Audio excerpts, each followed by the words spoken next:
പലർക്കും പല പ്രശ്നങ്ങളുണ്ട്, പല വിഷയങ്ങളുണ്ട്, പല പ്രശ്നങ്ങൾ കുടുംബത്തിലുണ്ട്.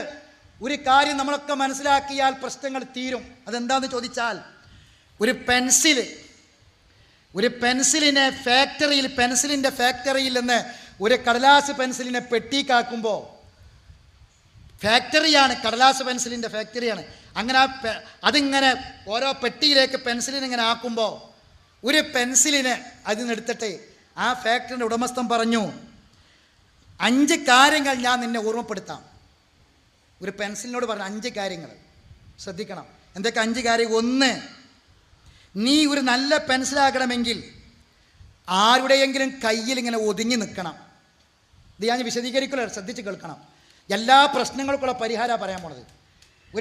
ഒരു ഫാക്ടറിയിലെ പെൻസിലിനോട് അതിൻ്റെ ഉടമസ്ഥൻ പറഞ്ഞതാണ്, നീ നല്ല പെൻസിലാകണമെങ്കിൽ 5 കാര്യം ശ്രദ്ധിക്കുക. എല്ലാവരും ശ്രദ്ധിച്ചോളി. 1, ആരുടെയെങ്കിലും കയ്യിൽ ഇങ്ങനെ ഒതുങ്ങി നിൽക്കണം. അപ്പോഴേ നീ ഒരു നല്ല പെൻസിലാകുള്ളൂ. നിൽക്കാൻ പഠിക്കണം. എങ്കിൽ നിൻ്റെ ജോലി നിനക്ക് നന്നായി ചെയ്യാൻ പറ്റും. ആരുടെയെങ്കിലും കയ്യിൽ ഒതുങ്ങി നിൽക്കണം. 2, ഇടയ്ക്കിടയ്ക്ക് വേദനകളിലൂടെ നീ കടന്നു പോകും. നിന്നെ ചെത്തിക്കുറിപ്പിക്കും, കട്ടറിലിട്ട് തിരിക്കും. ആ വേദന സഹിക്കാൻ നീ തയ്യാറാകണം. മനസ്സിലായില്ലേ? അപ്പം കാലാകാലങ്ങളിൽ വൃത്തിയും വെടുപ്പുമുള്ള ഷാർപ്പുള്ള എഴുത്ത് നിന്നിൽ നിന്നും കിട്ടും. ഇടയ്ക്കിടയ്ക്ക് ചെത്തിക്കുറിപ്പിക്കും, ഇട്ട് തിരിക്കുകയൊക്കെ ചെയ്യും. ഇത് ജീവിതമാണ്. മനസ്സിലായില്ലേ? അപ്പം പരീക്ഷണങ്ങൾ വരെ വേദന നന്നായി ക്ഷമിക്കണം. അങ്ങനെ ആ ചെത്തിക്കുറിപ്പിലൊക്കെ സഹിച്ചെങ്കിൽ മാത്രമേ എന്താകാൻ പറ്റുള്ളൂ, നിൻ്റെ എഴുത്ത് ഷാർപ്പാകുള്ളൂ, നന്നായിട്ട് എഴുതാൻ പറ്റും.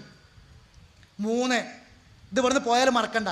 3, നീ എഴുതുമ്പോൾ നിൻ്റെ ജീവൻ മുന്നോട്ട് പോകുമ്പോൾ തെറ്റുകൾ വരും, തെറ്റുകൾ പറ്റും. അത് തിരുത്താനാണ് നിൻ്റെ പുറത്ത് റബ്ബർ പിടിപ്പിച്ചിട്ടുള്ളത്.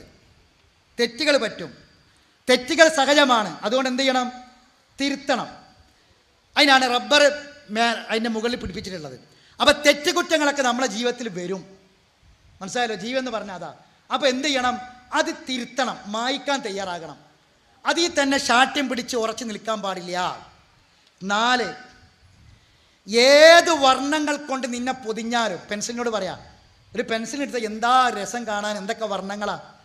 ഏത് വർണ്ണങ്ങൾ കൊണ്ട് നിന്നെ പൊതിഞ്ഞാലും, എത്ര മുന്തിയ മരം കൊണ്ടാണ് നിന്നെ കവർ ചെയ്തതെങ്കിലും, നീ ഒരു കാര്യം മനസ്സിലാക്കണം, നിൻ്റെ ഉള്ളിൽ നീ വെറും ഒരു ലെഡ് മാത്രമാണ്. മനസ്സിലല്ലേ? ലെഡ് എന്ന് പറഞ്ഞാൽ മനസ്സിലായി, പെൻസിലാണ് എഴുതുന്ന സാധനം. നീ അത്രേ ഉള്ളൂ.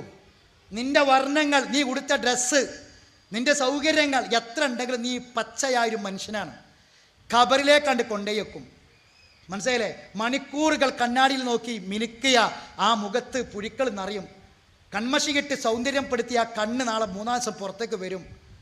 ആ വയറും ഒക്കെ ചീർത്ത് വീർത്ത് പൊട്ടി ഖബറിൽ ഒഴുകും. അവ എത്ര നിന്നെ വർണ്ണങ്ങൾ കൊണ്ട് പൊതിഞ്ഞാലും, എത്ര മുന്തിയ വസ്ത്രം നീ ധരിച്ചാലും, നീ ഒരു വെറും ലഡാണ് എന്ന് നീ ഓർക്കണം, മറക്കരുത്. 5, കാലാകാലങ്ങളിൽ സാഹചര്യങ്ങൾക്കനുസരിച്ച് പല മനുഷ്യരും നിന്നെ ഉപയോഗിക്കും. ചിലപ്പോൾ നീ ഒരു ആശാരിൻ്റെ കയ്യിലാണ് നിൻ്റെ കിട്ട പെൻസില്, അപ്പം മരപ്പലകമല എഴുതുക. ഒരു കൽപ്പണിക്കാരൻ്റെ കയ്യിൽ കിട്ടിയ കല്ലുമലാകും എഴുതുക. ഏത് രൂപത്തിലാകണം നീ കർത്തവ്യം നിർവഹിക്കണം. എന്നും ഒരേ നല്ല സ്മൂത്തായുള്ള സ്ഥലത്ത് എഴുതി ഷാർപ്പായിട്ട് എഴുതാൻ പറ്റുമെന്ന് വിചാരിക്കണ്ട. ആരെ കയ്യിലാണ് നിന്നെ കിട്ടുക വെച്ചാൽ അതേ രൂപത്തിലാണ് ഉപയോഗിക്കുക. പോകുന്ന സാഹചര്യം, വന്ന സ്ഥലമൊക്കെ വ്യത്യാസമായിരിക്കും, വർണ്ണ പോലെ ആവണമെന്നില്ല. മനസ്സിലായല്ലോ? ഇതാണ് മനസ്സിലാക്കിയാൽ ജീവിതത്തിൽ വരുന്ന പ്രയാസങ്ങളും പ്രശ്നങ്ങളൊക്കെ തീർക്കാൻ കഴിയും. ജീവിതം എന്താണെന്ന് അറിയാം ആദ്യം.